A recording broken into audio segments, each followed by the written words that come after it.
Hoy toma fuerza ese MUPRO. Y las figuras que estuvieron en ese relanzamiento fueron de, bueno, por supuesto socialistas, estuvieron el ex gobernador Antonio Bonfatti y actual presidente del socialismo, el gobernador actual de la provincia de Santa Fe, Miguel Lifchit, estuvo del radicalismo, estuvo Jorge Gen, estuvo Wiener, por supuesto, el ex gobernador Wiener. Pero digo, hay una pata radical, estuvo Alfonsín, y hay una pata peronista, porque hubo algunos operadores o dirigentes que se hacen fuertes, sobre todo en Capital Federal y Provincia de Buenos Aires, como, qué sé yo, del movimiento Evita Chino Navarro, Alberto Fernández, quien fuera jefe de gabinete de los Kirchner, pero que estuvo con Massa también, del randacismo, estuvo Filmus por el kirchnerismo. Digo, a mí me llamó la atención. Entonces, para hablar sobre este tema y meternos en el escenario nacional, quiero preguntarle a Jorge Gen qué significó eso, porque fue uno de los protagonistas también de ese relanzamiento. ¿Cómo va, Jorge? ¿Qué tal? ¿Bien? ¿Cómo andás? Bien. A ver, yo primero creo que la Argentina necesita de un espacio que defienda las ideas del progresismo. Es un espacio vacante hoy en la Argentina, ¿no? Que lógicamente, cuando se exacerban las grietas, este espacio se tiende a achicar. Cuando aparecen situaciones donde la gente pueda percibir claramente de que más allá de las diferenciaciones, estas diferenciaciones son funcionales a no tener un plan de gobierno, cuando el ciudadano tiene la percepción clara y concreta, vivencial, de que estamos en una parte más del péndulo, aparece esta necesidad. Y lo cierto es que hoy estamos frente a un gobierno que tiene dificultades de escuchar al que piensa distinto.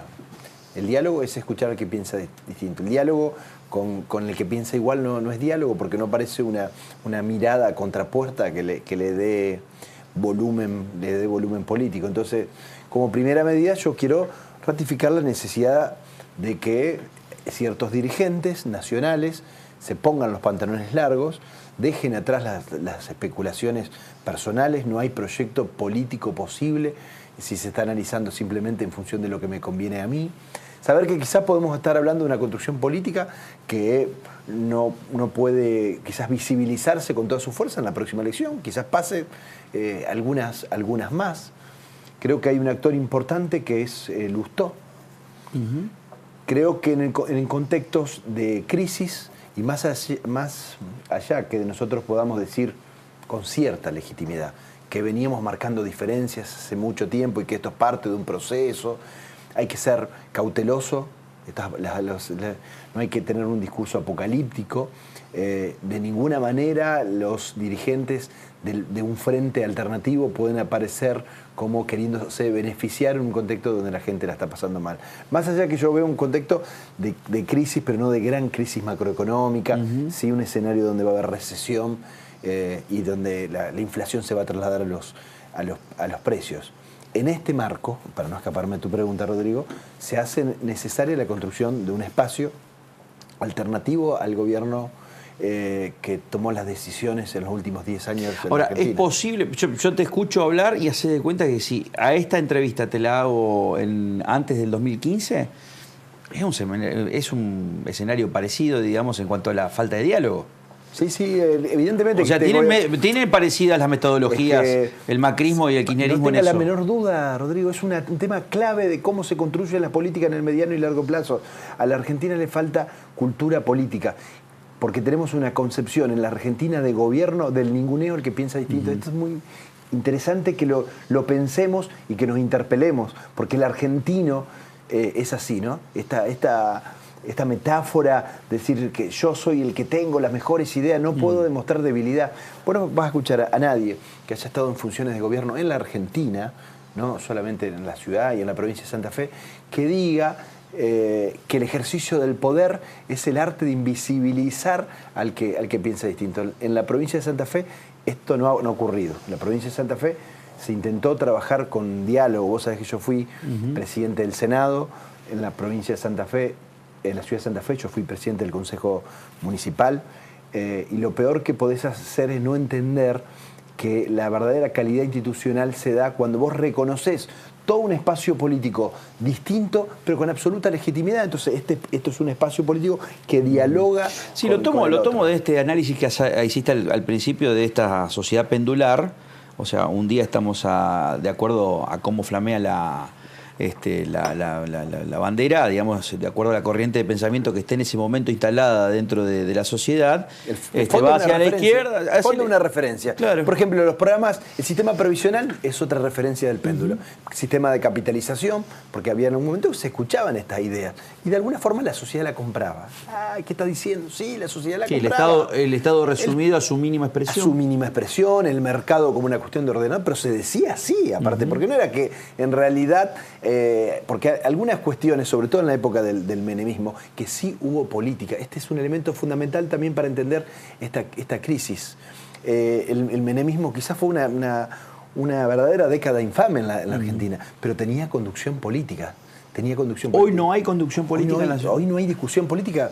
Digamos, este gobierno se presentó como quienes toman decisiones desde los espacios de la política, pero como quien le tiene asquito a la política, por ejemplo. Esta es la mirada. Además, estamos hablando que las decisiones se toman en un núcleo de funcionarios que socioeconómicamente a ninguno le cortaron la luz nunca.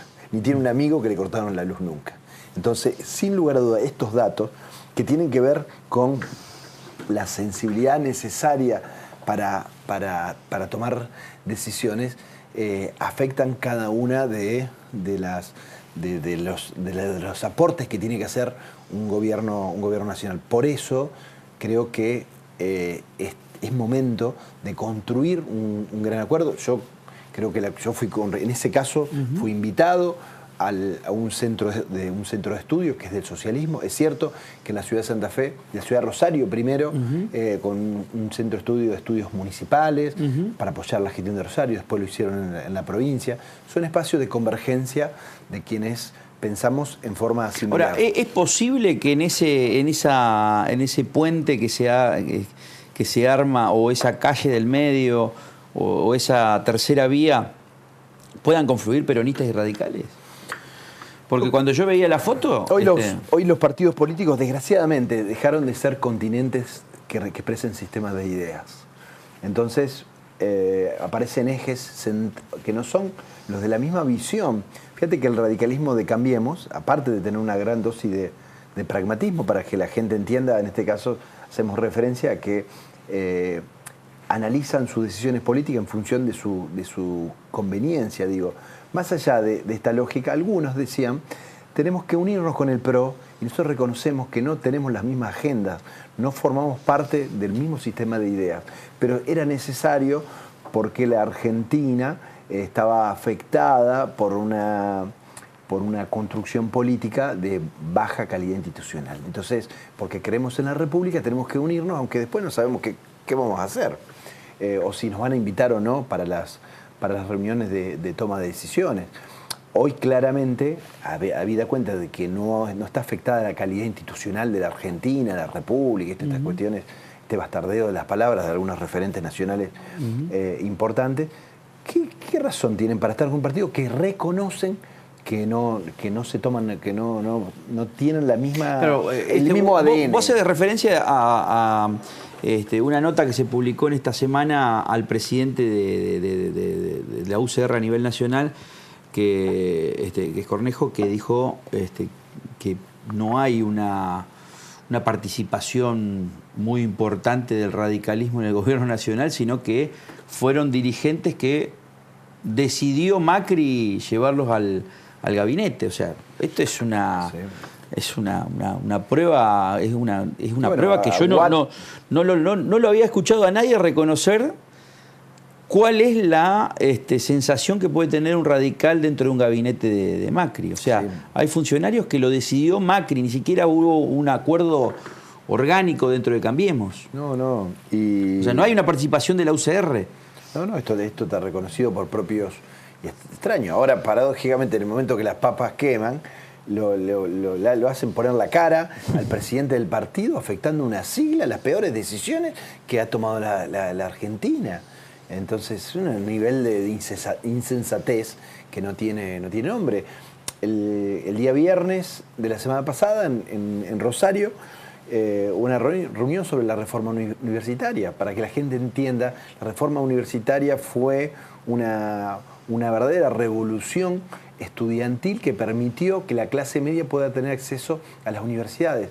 Es muy difícil pensar una universidad lejana a la gente, pues eso ocurría en otro momento. La clase media no claro, tenía hoy lo naturalizamos como una cuestión... No tenían acceso, y en base a esas decisiones que fueron además... fue el proceso de cierre, lo llevó adelante Hipólito Yrigoyen, y que además permitió pensar en Universidad Nacional del Litoral, Universidad Nacional de Rosario, tal cual las conocemos. Digo, en el marco de los 100 años de reforma, no hay un acto de reformismo y de progresismo más importante. 100 años de nuestro partido, la Unión Cívica Radical, aparecemos con fotos con los presidentes de un partido que es el PRO, que tiene una agenda distinta, que ha ajustado a la educación, que ha cerrado escuelas técnicas, que no ha desinvertido en términos de ciencia, de tecnología, ha ajustado el presupuesto. Y además creo que decíamos que se viene recesión y inflación, trasladado a precios. También es cierto que se viene el nuevo ajuste. El Fondo Monetario Internacional, digamos, habida cuenta de que le da tranquilidad a muchos actores políticos de los grupos concentrados de poder. Porque la nota más clara, que a Macri lo agarraron y le dijeron: tenés que tomar decisiones porque vas mal, pero no porque estás ajustando poco. Porque estás ajustando mucho, perdón. Porque estás ajustando poco. Le dijeron a Macri: mirá, nosotros te pusimos acá no para que titubees.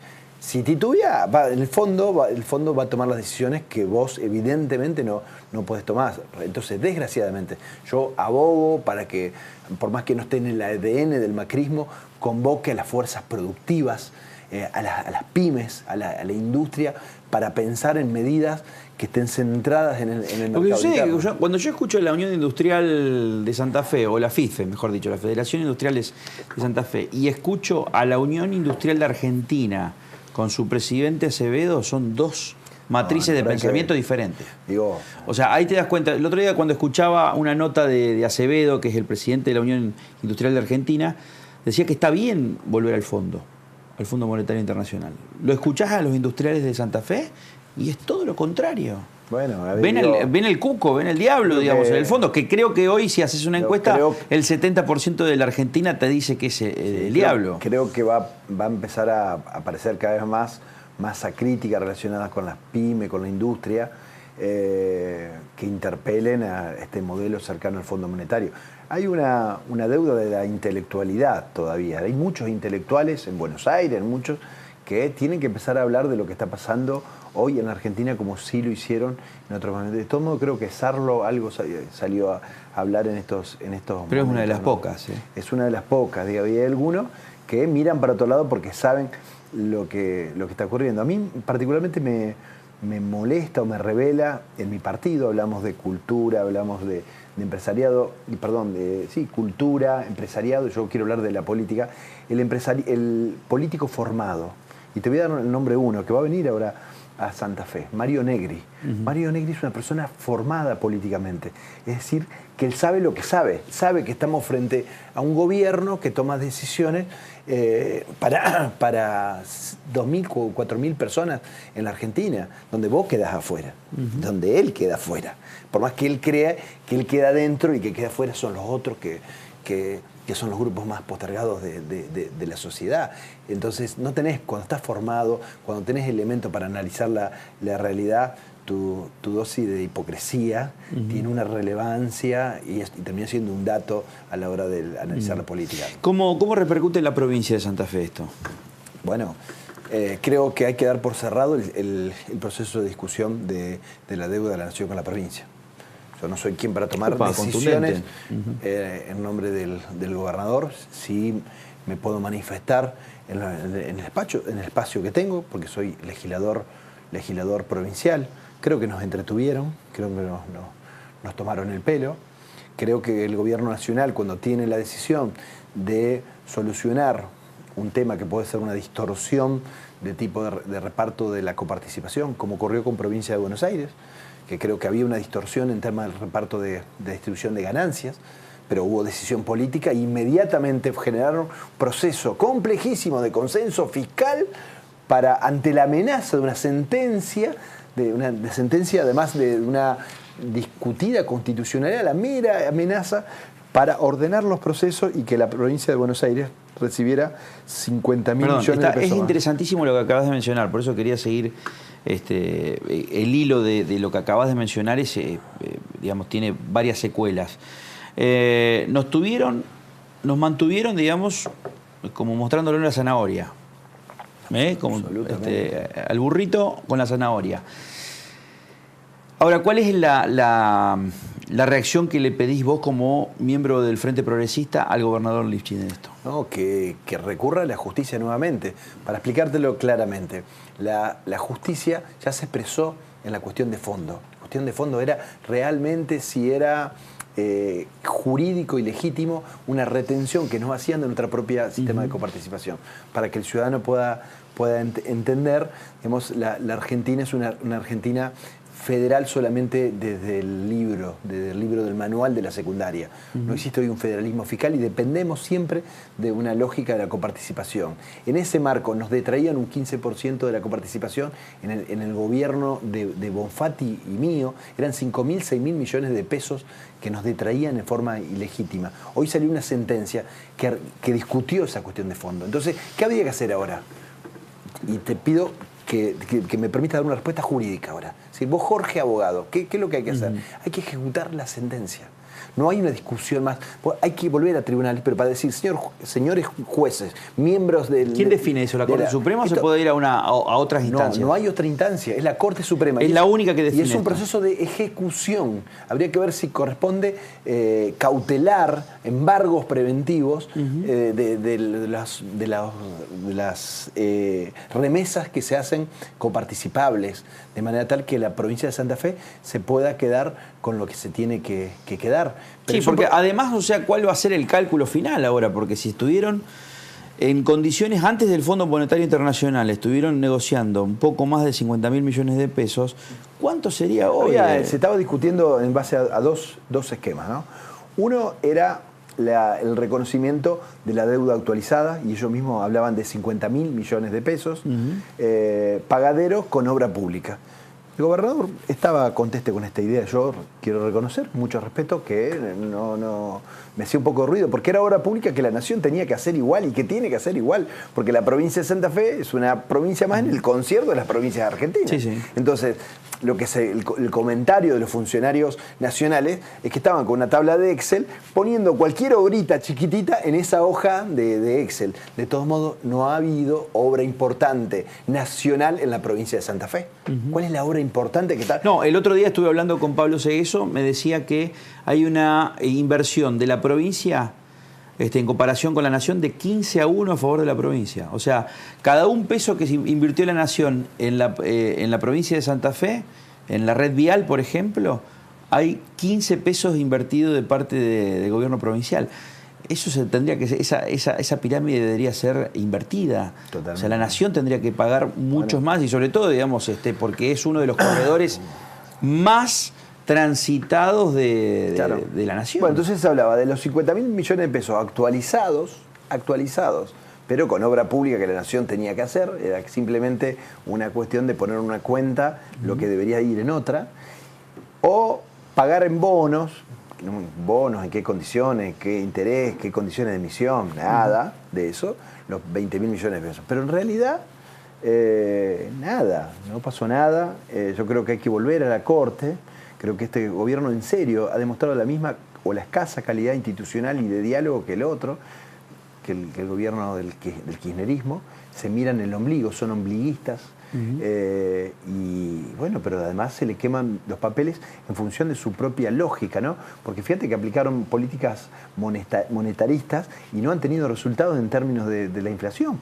Entonces vos decís, bueno, bajamos la inflación, pero afectamos el mercado interno. Bueno, pero no te salió nada, pibe. Digamos, ninguno. No lograste atacar ninguno de los... Más allá de que nosotros podamos compartir o no el eje hacia dónde van algunas decisiones, es cierto que necesitamos alguna tranquilidad. No, y pero alguna además, certeza recién hablábamos con Capitani en este programa, fue la peor semana del gobierno nacional.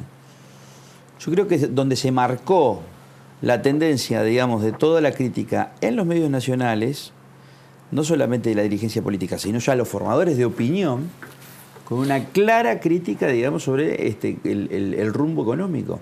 Sí. Y la economía hoy pasa a tener la relevancia que había perdido en su momento, digamos, porque la dialéctica política la había, por lo menos se empezaba a hablar de River o Boca, izquierda versus derecha, progresismo versus neoliberalismo. No, hoy la economía rompió todo eso. Sí, sí. Rompió todo eso. Sí. Bueno, en ese marco, bueno, están volviendo algunos actores del radicalismo de Cambiemos, como el caso de Sanz. Un amigo decía... en la mesa chica. De la mesa chica. Decía, bueno, Sanz, que nos metió en esta jaula con los leones y nos tiró una bomba de humo y se fue, ahora si vuelve, espero que vuelva para sacarnos de ahí, digamos, lo mínimo que puede hacer. Porque en realidad fue el gran actor de la construcción de Cambiemos, pero no solamente eso, sino también de la decisión de fulminar una alternativa progresista que fue el Frente Amplio UNEM, que no murió de muerte natural, no murió porque no funcionó, murió porque le pegaron 2 tiros en la cabeza, tipos que cobraron para eso. Digo cobraron, suena medio duro, cobraron políticamente, digo, ¿no?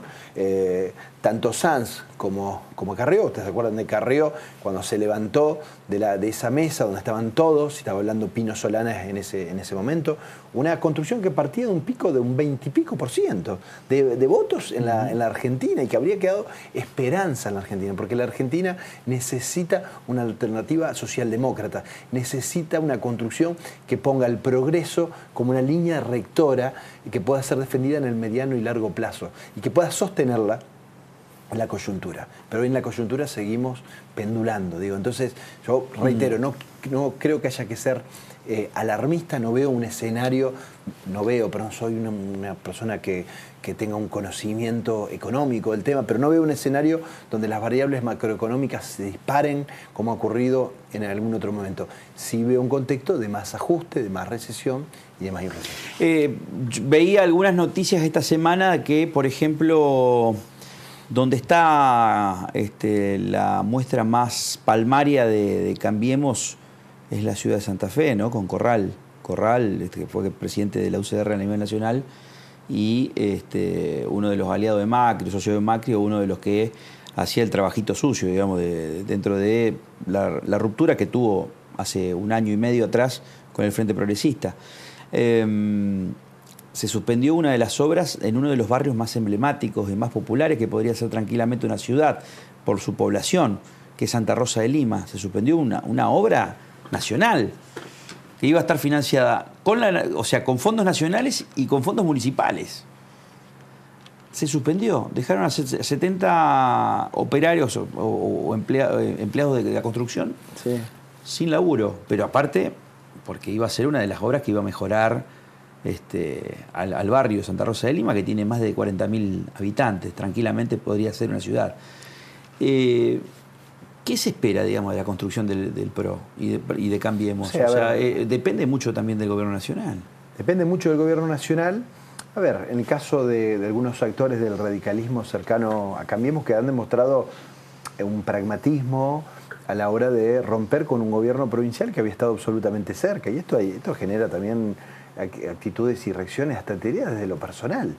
¿Cómo podés en un determinado momento tener posiciones distintas, pero cuando de un día para el otro, en función de una coyuntura, de una encuesta, te vas para otro lugar, desentendiéndote de tus propios pasos? Y bueno, eso tiene un precio, ¿no? ¿Qué va a hacer Corral si la sigla Cambiemos se pueda llegar afectada desde el punto de vista electoral? ¿Se va a volver al Frente Progresista? Porque Bonfatti dijo algo que yo no lo compartí. Bonfatti dijo, sí, ahora que hay cierta crisis hay que ver qué hacer en el radicalismo. No, Antonio Bonfatti.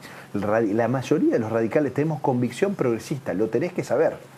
No es una cuestión de que va mal o va bien, porque son ideas que llevamos hace mucho tiempo, que tienen que ver con lo colectivo, tienen que ver con entender de que militar en política significa trabajar para mejorar la condición humana de nuestros pueblos. Y fue Alfonsín el que nos dijo que el mercado no construye semafé y no construye gasoductos y acueductos y escuelas públicas, sino que al contrario, la cierra en nombre de determinadas condiciones para gobernar y ser funcionales a determinadas cuestiones de ajuste. Ahora, quizás esto que planteaba Antonio Bonfatti, es, sí, puede haber algunos radicales que en función de que cambiemos hoy no estaría en su mejor momento, están especulando, quizá le cabe a aquellos que dolorosamente y con mucha tristeza, lo digo Rodrigo, bastardean a la política, porque están diciendo algo y uno lo mira y te dice, flaco, vos estabas diciendo otra cosa. Alfonsín siempre decía, en los años 90 fundamentalmente, que también eran años de neoliberalismo como hoy, de mercado, de fondo monetario, de apertura de importaciones, de déficit comercial. Todo esto se repetía casi como una mirada trágica de la vida. En ese momento le preguntaban siempre a Raúl Alfonsín qué pasaba con la sociedad, porque interesaba mucho saber por qué la sociedad en determinado momento toma decisiones que parecerían ir en contra de la construcción de lo público. ¿Por qué van en contra de un gobierno que después cierra escuelas o cierra escuelas técnicas, digo, o cierra centros de salud o hospitales? Y en ese momento Alfonsín daba una explicación siguiendo a un pensador que se llamaba Erich Fromm, que decía la sociedad hay un momento que tiene miedos. Yo creo que hay que empatizar con estos miedos. Creo que déjame hablar desde otro lado. Creo que hay que empatizar con lo que le pasa a la sociedad. Pero decía, puede ser que la sociedad, producto de estos miedos, se vuelquen a alternativas que más allá de que no le sirvan, tenga que ver con lo que me pasa a mí, con la propiedad, que achique su agenda. Ahora decía otra cosa Alfonsín en ese momento, y pareciera que le estaba hablando a las generaciones futuras. Una cosa increíble, yo lo he acompañado en radio. Si así fuera, si la sociedad se volcara coyunturalmente a opciones políticas que irían en contra de mínimos estándar de calidad de vida que generalmente estos sistemas lo otorgan, el radicalismo tiene que prepararse a perder elecciones, muchachos, antes que volverse conservador. Era una máxima de lo que significa la política al servicio de una idea que la trasciende. Entonces, el verdadero político, el verdadero estadista es aquel que tiene esa capacidad de pensar en las reformas estructurales. La reforma de la Constitución es obras de impacto intergeneracional que permitan darse cuenta que ahí sí le cambias la vida a la gente. Por eso hoy hablamos de Silvestre Begni, hablamos de Tessio, en partes importantes en reformas constitucionales, en obras como la del túnel subfluvial, la autopista Rosario-Santa Fe, y no nos acordamos, o si nos acordamos mal, de otros, como que se terminaron llevando los fierros del puente colgante. Gracias, Gen. Muchas gracias.